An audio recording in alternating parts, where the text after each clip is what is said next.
saya kelewat guys.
Bismillahirrahmanirrahim.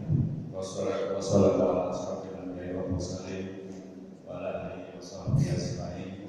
Amma ba'du. Rabbi shrah li sadri wa yassir li amri wahlul 'uqdatam min lisani yafqahu qawli.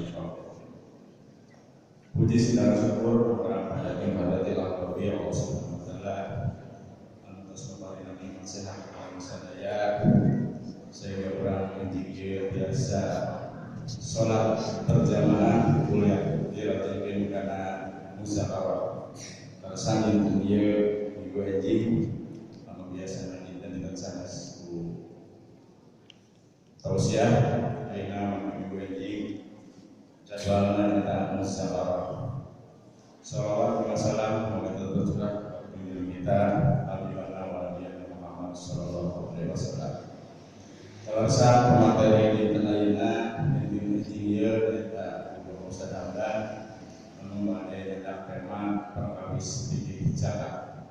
Kalau saat memberi dina sasi akhir dina sasi Ramadan ditutup oleh Bu Jakarta melalui dina segmen pertanyaan di Bapak Sarang Ibu Bajai kami kita terusan maka sahabat semesta di sangat yang untuk itu silakan kepada Ustaz untuk seluas-luasnya memberikan materi dengan bab kebijakan. Singkat Assalamualaikum warahmatullahi wabarakatuh.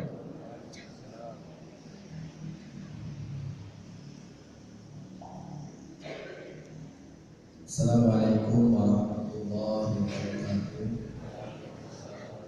Alhamdulillah wa kafa wassalatu wassalamu ala nabiyil mustafa wa ala alihi wa ashabihi ahli sidqi wal wafa. Asyhadu an la ilaha illallah wa asyhadu anna Muhammadan abduhu wa rasuluh. Allahumma shalli ala sayyidina Muhammad wa ala ali sayyidina Muhammad. Qala Allah ta'ala fil Qur'anil Karim a'udzu billahi minasyaitonir rajim. Bismillahirrahmanirrahim. Yarfa'illahu alladhina amanu minkum walladhina utul 'ilma darajat. Wa qala Rasulullah sallallahu alaihi wasallam hudurul majlisil ilmi khairun min alfi raka'ah wa iyadatil marid wa huduril ma'i alfa marrah. Yang pertama-tama yang kami muliakan para alim ulama, Dewan DKM, para pemerintah desa, bapak-bapak, ibu-ibu semua yang dirahmati oleh Allah Subhanahu wa taala. Alhamdulillah pada pagi hari ini kita bersyukur kepada Allah atas limpahan rahmat dan nikmat dari Allah Subhanahu wa taala. Karena kita duduk dalam majelis yang mana dulu dibuat oleh Rasulullah sallallahu alaihi wasallam.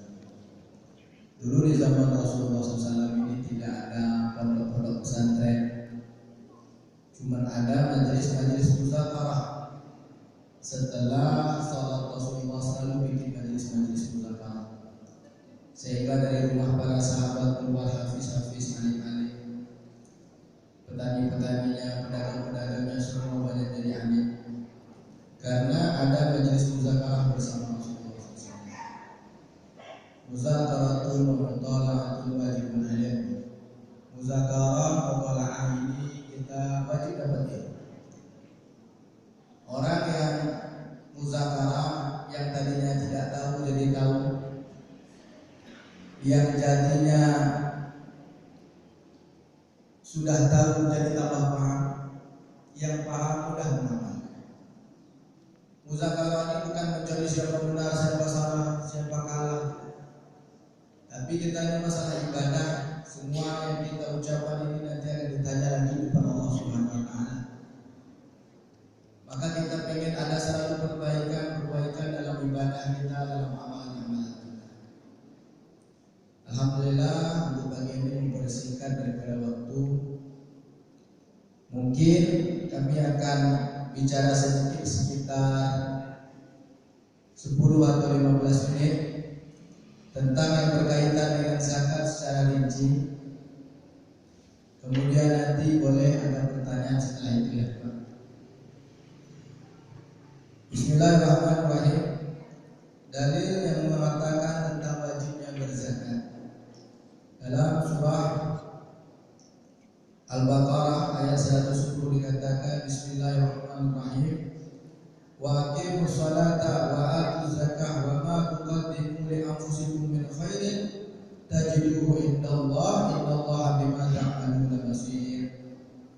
Dan dirikanlah salat dan tunaikanlah zakat dan kebaikan apapun yang kalian kerjakan bagi diri kalian, tentu kalian akan mendapatkan pahala di sisi Allah. Sesungguhnya Allah Maha melihat apa-apa yang kita kerjakan. Kemudian sedikit daripada hadis Rasulullah SAW tentang pentingnya zakat. Zakatul fitri tukhratun lis-shaimi min ar-rafasi wa tu'matun lil fuqara'i wal masakin. Zakat fitrah ini itu Bapak adalah sebagai pencuci bagi orang puasa daripada rafas. Dulu kalau kita puasa banyak mungkin bikin masih kelalaian, dosa, riba dan lain-lain. Maka katanya zakat fitrah ini adalah penyucinya, sehingga puasa kita itu betul-betul bersih di sisi Allah Subhanahu wa taala. Wa tu'matun lil fuqara wal masakin, sebagai makanan bagi orang fakir dan orang miskin. Jadi kalau kita sempat ini zakat kita tidak tahu ilmunya, sembarangan memberinya, menyalurkannya salah. Katanya 3 kezaliman besar di dalam zakat. Satu, yang sudah berhak mengeluarkan zakat tak mau keluarkan zakat. Yang kedua, orang yang mengerjakan zakat ini menyalurkannya tidak amanah. Yang ketiga, orang yang tak berhak menerima zakat malah menerima zakat, sehingga orang yang berhak tidak dapat kebagian. Jadi kalau zakat kita tidak pakai ilmu, bisa-bisa tak menjadi penyuci buat puasa kita. Maka penting kita belajar supaya zakat kita ini benar-benar menjadi penyuci bagi kita, menjadi hadiah bagi orang miskin dan orang miskin. Kemudian syarat wajib berzakat fitrah ada 3. Jadi kalau kita 3 ini ada dalam diri kita, maka kita wajib puasa. Itu Bapak. Yang pertama adalah Islam. Yang kedua menjumpai akhir bulan Ramadan dan awal bulan Syawal. Ulama kasih ke atas maghrib, ghurub syams. Jadi kalau ada ibu puasa di bulan Ramadan, masuk malam maghrib, maghribnya sudah masuk, sholat, meninggal dunia, tetap ahli warisnya wajib membayar zakat, karena dia sudah menemukan malam lebaran. Tapi ada orang puasa dari awal, kemudian sebelum malam Id jam 5 sore meninggal dunia, maka tak wajib bayar zakat. Kenapa? Malamnya lebaran tidak ketemu. Atau ada bayi kecil baru lahir, kalau lahirnya jam 5 sore, maka wajib keluarkan zakat, karena dia menemukan sorenya puasa sama malam lebaran.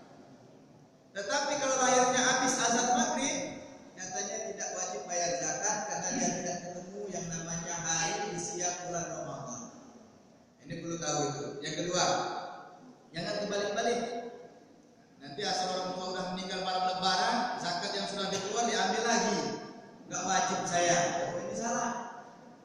Kalau meninggalnya habis Lebaran, berarti tadi puasa, berarti wajib keluarkan zakat. Yang meninggalnya di bulan Ramadan, tidak ada kewajiban zakat bagi beliau.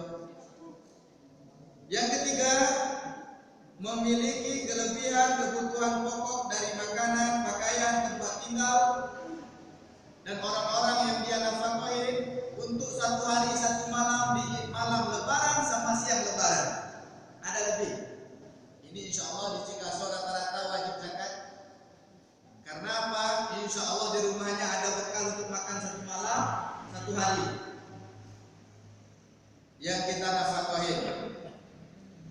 Ini perlu digarisbawahi, siapa saja orang tua kita yang orang jadi nafkah kita, yang masih tanggungan kita. Satu, orang tua kandung kita yang fakir. Ini ada orang tua kandung kita, tak punya duit, tak punya pekerjaan. Nanti kita jelaskan fakir. Maka itu nafkah kita yang wajib nanggung nafkah dia. Maka kita harus punya kelebihan makan daripada kedua orang tua kita yang fakir.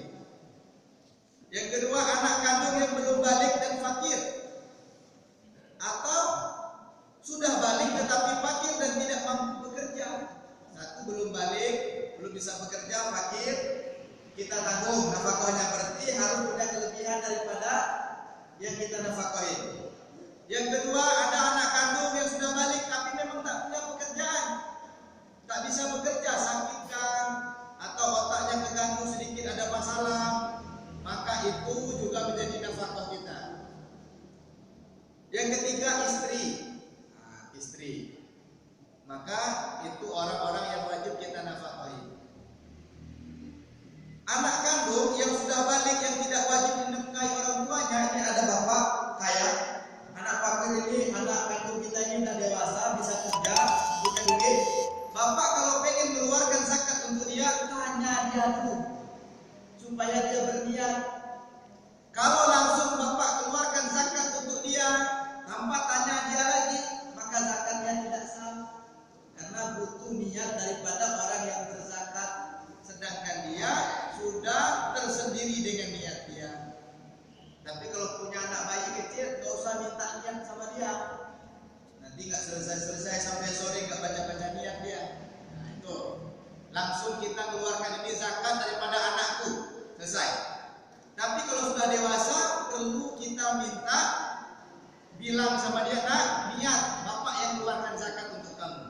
Itu bisa mewakilkan mengeluarkan zakat. Pembantu rumah tangga bukan kewajiban kita bayar zakatnya, karena kita gaji setiap bulan. Kalau majikan yang ingin mengeluarkan, tetap harus minta niat sama dia, supaya dia berniat kita keluarkan. Jangan semua pembantu dibayarkan zakat, padahal dia tidak tahu kalau kita bayarkan zakat, maka zakatnya tidak sah. Ketika dikasih kepada fakir miskin, dia belum zakat, tidak sah. Nanti habis lebaran, zakat kamu kemarin saya bayar ya, itu tidak sah. Harus minta daripada pembantu tersebut berniat sebelum kita keluarkan zakat. Kemudian katanya bentuk yang harus dikeluarkan dalam zakat ini berupa makanan pokok. Ada hadis Rasulullah mengatakan, faradha Rasulullah SAW zakat al-fitri min Ramadan ala nas-sa'an min tamrin aw sa'an min sya'irin ala kulli hurrin aw 'abdin zakarin aw untha minal muslimin. Jadi intinya harus berupa makanan satu sok. Ibu bapak, ada satu sok, ada satu mud. Kalau satu mud itu fidyah. Kemarin itu ada orang datang dulu, Ustaz saya mau bayar fidyah tapi banyak butuh beras. Ibu itu fidyah untuk berapa bulan? Untuk berapa hari? 5 hari, tapi berasnya 5 kresek besar-besar. Itu berapa itu Bu? Ini katanya untuk zakat fitrah ya sama dengan untuk bayar fidyah. Salah. Bayar fidyah itu cuma 7 on, 1 mud, 4 mud itu 1 sok. Kalau zakat fitrah 1 sok, tapi kalau fidyah 1 mud, sekitar 7 on aja itu. Jadi nggak terlalu banyak. Jangan sampai kita sampaikan kepada orang umum sama zakat fitrah dengan zakat fidyah itu sama beratnya. Kasih kasihan nanti tinggalkan puasa 5 hari, bayarnya hampir 5 kali bayar fitrah. Wah, kasihan. Ya setahun. Jadi berupa makanan pokok. Tapi kemarin itu majelis ulama mengatakan kita mah ikut pemerintah. Ada yang prinsip seperti itu. Kalau memang nggak bisa pakai duit, ya pakai duit boleh. Mudah-mudahan itu benar. Yang nanggung nanti yang pemerintah dan ada ulama-ulama di situ yang berhujjah. Orang awam terkadang kalau nggak punya ilmu ya memang harus begitu, taat aja. Tapi kalau bagi yang bisa baca kitab, bagi yang tahu ilmu, kadang tuh nggak mau asal ikut begitu. Dia harus buka kitab dan nggak pernah ketemu. Zakat fitrah bayar pakai makanan. Yang kedua, yang ada yang nggak pakai duit, ada yang pakai duit, itu pun Imam Abu Hanifah, yang mana jumlahnya lebih tinggi. Kalau kita ini 2 kilo 7 on, tapi Imam Abu Hanifah itu 3 kilo 8 on, lebih banyak. Kalau mau pakai duit, duitnya juga lebih banyak. Jadi kalau bagi orang yang biasa, saya mau ikut ini, nggak masalah. Dia yang nanggung nanti siapa yang bicara. Makanya yang bicara ini berat. Saya kalau dapat ambil muzakarah itu mutolaannya lama, karena sempat satu orang amal salah. Kalau saya udah ijtihad sungguh-sungguh, nanti ada ngomong Allah dapat pahala. Tapi kalau nggak punya ilmu asal ngomong, dituntut sampai akhirat, dia nggak bisa jawab, ya masuk neraka. Ngarang-ngarang dalam agama itu bahaya. Tapi kalau kita nggak punya ilmu, belum paham bab ini, ikut-ikut saja. Kira-kira ulama siapa yang saya pegang? Pemerintah benar, banyak ulama benar. Banyak juga ulama yang nggak setuju dengan itu. Buya Yahya dan lain-lain. Bahkan ini kitab Habib Novel ini, yang nulisnya Habib Novel bin Salim bin Ahmad bin Jindar Ibni Al-Syekh Abi Bakar bin Salim. Beliau juga nggak setuju kalau pakai beras segala macam. Yang pakai duit banyak. Jadi boleh ikut mana saja terserah. Bukan pengen memecah belahkan umat, ya kan? Tapi ini kalau muzakarah memang harus pakai dalil. Makanya saya sampaikan seperti itu. Mungkin sebenarnya banyak yang mau dihentikan lagi. Mungkin ada pertanyaan saja. Insya Allah gitu Pak. Terima kasih Ustaz. Tadi telah banyak disampaikan. Sudah disangakeun Bapak Ibu sadayana pilih ayat nu bade naroskeun tapi nanggung jelas terkawis zakat. Tadi saudara terus diberikan mangga langsung baik karena kita jawab dibagi mana bisa segmen pertama 3 orang masih ada pertanyaan enggak di Pak Solihin. Terus kedua si Pak Solihin langsung belakang. Assalamualaikum warahmatullahi wabarakatuh. Ustaz, saya mau bertanya, seandainya orang yang berpuasanya tersendat-sendat ataupun sekalipun tidak berpuasa sama sekali, itu ada kewajiban menurunkan zakat atau tidak? Tidak ada kewajiban. Cuma itu pertanyaan saya. Assalamualaikum warahmatullahi wabarakatuh. Yang kedua adalah Pak Haji.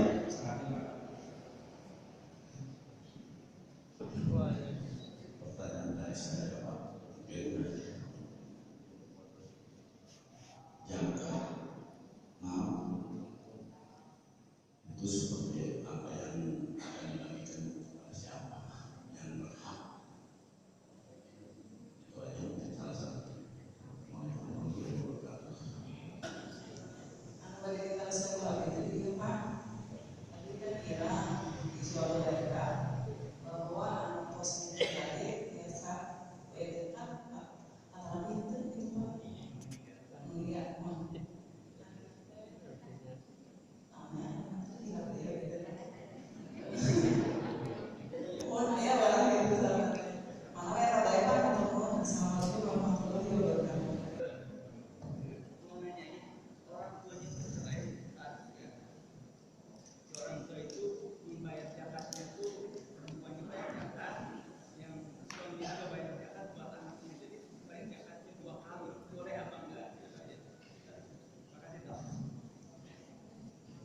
Sudah tutup dulu Ustaz, ada pertanyaan yang pertama terkait masalah seseorang itu puasanya tersendat-sendat dengan puasa atau tidak, atau tidak sama sekali, apakah wajib atau tidak.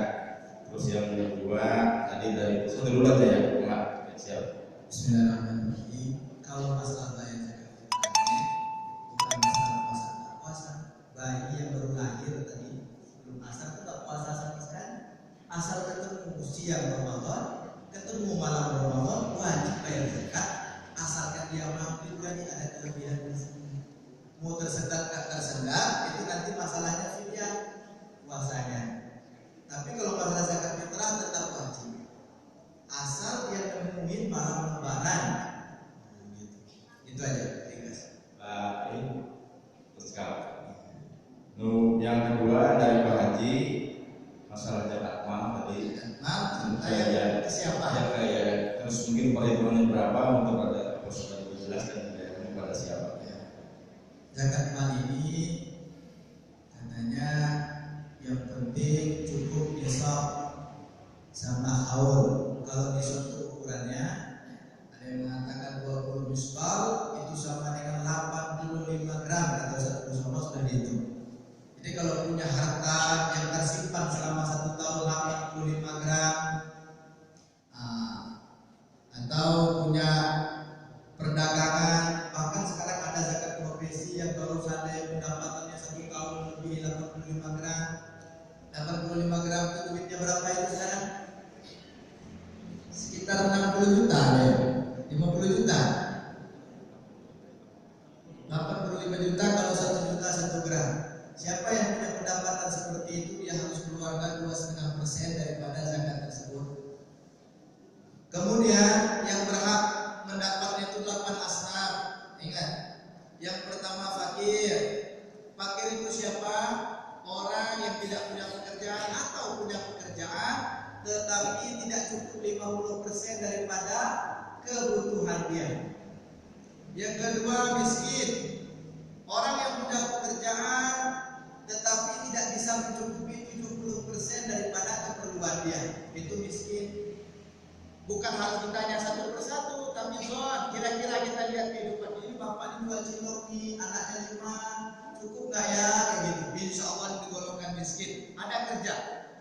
Maaf, gak boleh kita asal ambil data daripada desa yang mana tidak diteliti lagi dalam 10 tahun, padahal itu orang sudah jadi kaya, punya mobil, punya motor, tahu-tahu dikasih. Itu bisa-bisa zakat kita tidak diterima di situ.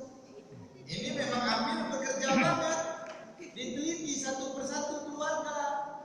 Oh ini bapak segini. Oh jatuh fakir nih, jatuh miskin bisa. Kira-kira kerjanya. Kalau PNS anak cuma 1, nampaknya fakir nih. Banyak kredit motor, oh jangan. Kita harus teliti. Yang ketiga amil. Orang yang bekerja di atas ini amil ini banyak perdebatan. Kalau sepaham kami itu amil yang diangkat sama pemerintah atau yang diangkat sama desa yang ada izin dari pemerintah. Kalau dia angkat amilnya sendiri di musola-musola masjid-masjid tanpa ada keluar ini, sebenarnya katanya tidak dapat jatah amil. Itu tuh harus ada orang yang sukarelawan bermusyawarah di desa untuk nyumbang untuk mereka ini, karena memang mereka capek. Bahkan kalau dapat jatah amil itu dapat seberapa mereka itu? Paling dapat 1 kresek, udah kerja berhari-hari, nggak sebanding. Cuman itu tetap dia nggak punya hak di situ. Itu kalau seandainya amil tidak sah. Tapi ada yang mengatakan pemerintah aja itu nggak melarang, itu ada berarti. Udah, berarti sudah diangkat katanya. Ya udah, apa diangkatlah. Kalau bagi saya mah belum. Mungkin yang di masjid, mungkin yang diangkat sama desa kata Pak Asep kemarin, mungkin itu yang jadi ambil beneran. Kenapa ambil tidak boleh diangkat sembarangan? Nanti kalau sempat maaf satu musola 20 ambilnya, semua dapat jatah semua. Gimana fakir miskinnya? Kalau yang banyak iman yang sering pengajian takut, oh ini banyak kena kita. Tapi kalau imannya lemah sedikit, dapatlah banyak, sekadar itu cuma sedikit yang dibagi karena usulah ini tadi. Itu untuk kehati-hatian. Itu yang ambil yang bekerja.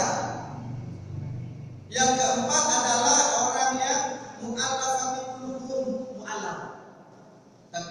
ibu bapak mengalami yang baru masuk Islam,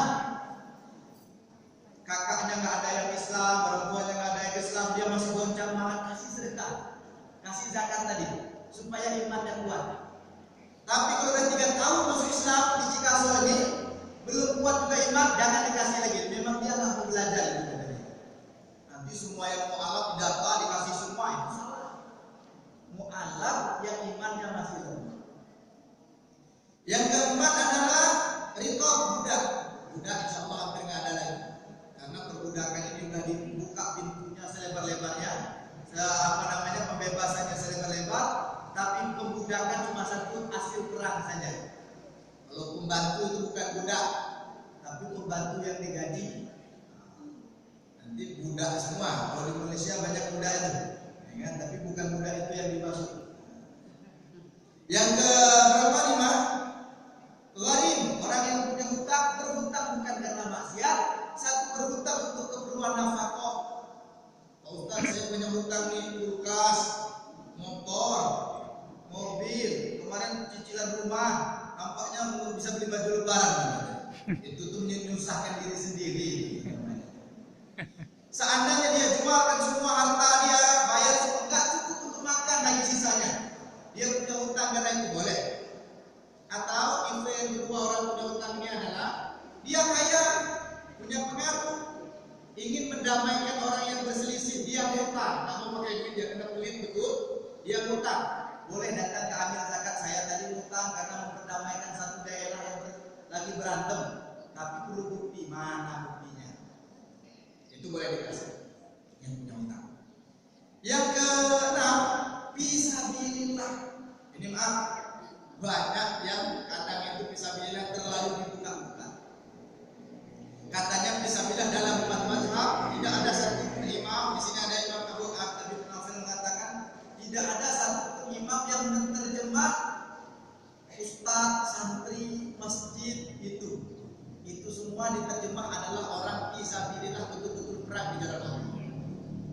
Tapi ada satu pendapat Imam Qafal, saya nggak menyalahkan, saya cari pendapatnya, ketemu pendapat Imam Qafal mengatakan fisabilil khair, di jalan kebaikan. Ini yang diangkat-angkat sama orang. Fisabilil khair nih. Jadi masjid dapat, kalau bisa jalan raya dapat, fisabilil khair. Ustaz dapat, santri yang udah kaya dapat. Santri pulang kampung kemarin di Cilowa itu, saya punya itu, bapak katanya Ustaz asal seluruh santri datang, walaupun bapaknya punya mobil, tetap dapat zakat semua. Ini parah. Ustaz dapat, semua dapat. Jadi jatah fakir miskin kurang. Padahal dalam ayatnya innama shadaqatu sudah dibatas sama Allah, hanya 8 orang. Di fisabilillah dibuka luas-luas, insyaallah. Maka yang intinya nggak dapat lagi.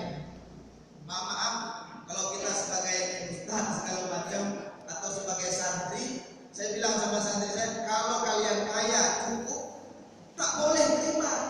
Kalau ada orang kasih, itu atas nama fakirnya kita. Santri bukan kaya semua, banyak yang nggak bayar bulanan, banyak yang nggak punya duit jajan, boleh dikasih tapi dipilih-pilih. Tapi kalau ada yang buat seperti itu salah, kalau enggak, ada dalil juga satu. Tapi kata Buya Yahya, lemah sekali dalil itu dan tidak ada sampai sekarang ditemukan sanad sampai ketemu itu. Tapi mungkin benar. Kalau menurut saya, menurut beliau itu katanya ditutup rapat-rapat ini supaya fakir miskin berjaya benar di hari Lebaran.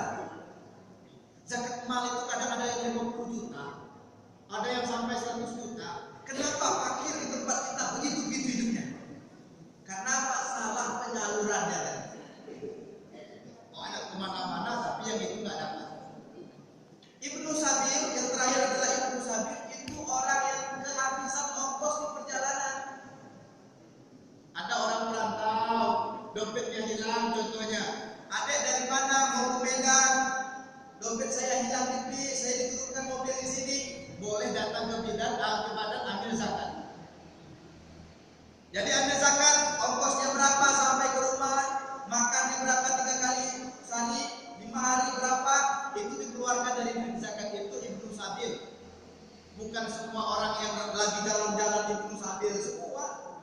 Pulang kampung Ibnu Sabil itu anak perjalanan. Anak saya juga Ustaz itu dari Jambi pulang kampung ke sini.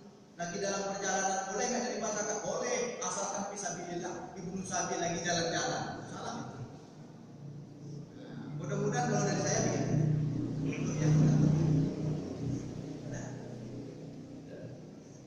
Yang jelas Haji Mat. Untuk orang yang nggak punya penghasilan itu bisa masuk. Orang tua, Orang yang sudah tua, bukan orang tua, tapi orang lain yang udah tua dan ada penghasilan itu masuk. Jatuhnya ke fakir. Maaf, janda tak dapat. Anak yatim tak dapat. Asalkan jandanya kaya tak boleh. Anak yatim kaya tak boleh. Jangan didata semua anak yatim. Jangan dijantakan orang tua panti jompo semua dia. Kadang mereka kaya. Itu tak boleh. Hidup sendirian, penghasilan 500.000 sebulan cukup untuk makan dia semua tak cukup itu. Karena dia nggak punya nafkah lagi. Janda dapat kalau dia fakir, punya anak 5, nggak punya pekerjaan dapat. Kalau yang tadi yang kedua, tapi kalau didana sama anak dia bukan ngasih.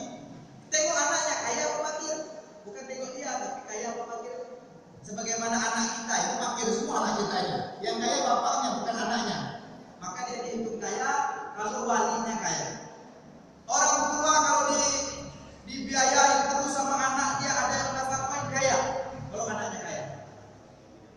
Kalau ada yang tawar kadang kasih, kadang enggak, kadang kasih itu dapat juga. Seperti itu dapat. Apalagi betul-betul hidup sendirian di rumah gubuk, nggak ada yang ngasih, kadang kasih, kadang enggak. Nah itu cepat-cepat diperhatikan orang seperti itu. Ya sudah dicekap. Ketiga dari ibu tadi yang meninggal, kemudian yang meninggal bayar atau tidak.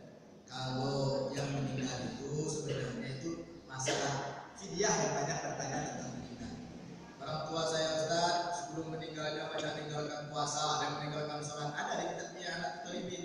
Sebagian ulama mengatakan ada yang boleh digodok bahkan, ada boleh langsung bayar fidyah semua. Tapi kalau meninggalnya sebelum Lebaran tak wajib zakat. Tapi kalau meninggalnya habis Lebaran tadi habis sholat maghrib, atau habis sholat meninggal dunia wajib zakat yang meninggal. Cuma ketemu malam Lebaran, ketemu siang Ramadan itu aja seperti yang tadi. Jadi yang meninggal itu tuh yang wajibnya itu ya ketika meninggalnya di malam Lebaran dan tadi dapat hari siangnya Ramadan itu wajib dizakati sama ahli waris kalau dia punya tirkah peninggalan harta. Cekap dulu atau sekali. Ayo kiraan. Oh, kiraan Pak.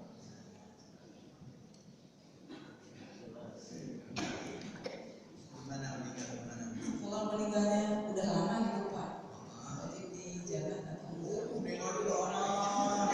1 tahun ke belakang tentu ya. Iya. Nanti semua orang tua sini yang meninggal orang tuanya wajib zakat semua. Wah kacau nih Ustaz. Jadi orang tua atau siapapun yang sudah meninggal beberapa bulan dan tahun yang lebih tidak usah. Dia juga kecuali dia meninggal itu puasa sama kita itu sholat tarawih di sini mungkin diperhitungkan. Cekap dulu. Yang terakhir dari kawan itu kalau orang tuanya bercerai, punya anak dan si bapaknya kasih zakat, punya kasih zakat, double zakatnya bagaimana? Yang satu itu saudara. Asal kita ini berzakat dengan nilai yang lebih, yang sah tetap ukurannya, yang selebihnya adalah jadi saudara. Kalau ada 3 orang yang bayar semua untuk kita, yang penting kita pakai niat, yang sah 1, yang 2 jadi saudara. Tapi pahalanya sama aja insyaallah. Kawan, alhamdulillah alamin, musyawarah kami ini telah selesai dan untuk menutup acara ini mohon kiranya ditutup doa oleh Ustaz.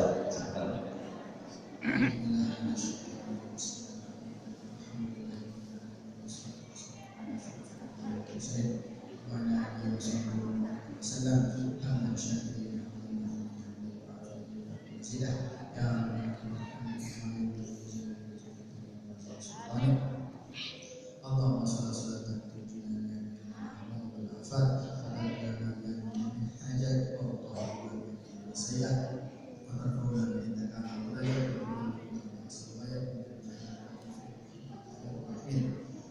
اغفر لنا ذنوبنا ولوالدينا وارحمنا كما ربيانا صغارا ولجميع المسلمين والمسلمات ربنا ظلمنا انفسنا وان تغفر لنا وترحمنا لنكونن من الخاسرين اللهم انا نسالك رضاك والجنه ونعوذ بك من سخطك والنار اللهم انا نسالك رضاك والجنه ونعوذ بك من سخطك والنار اللهم انك عفو تحب العفو فاعف عنا ربنا هب لنا من ازواجنا وذريتنا قرة اعين واجعلنا للمتقين اماما صلى الله على محمد وبارك وسلم والحمد لله رب العالمين. Bismillahirrahmanirrahim. Subhanallah wa bihamdihi.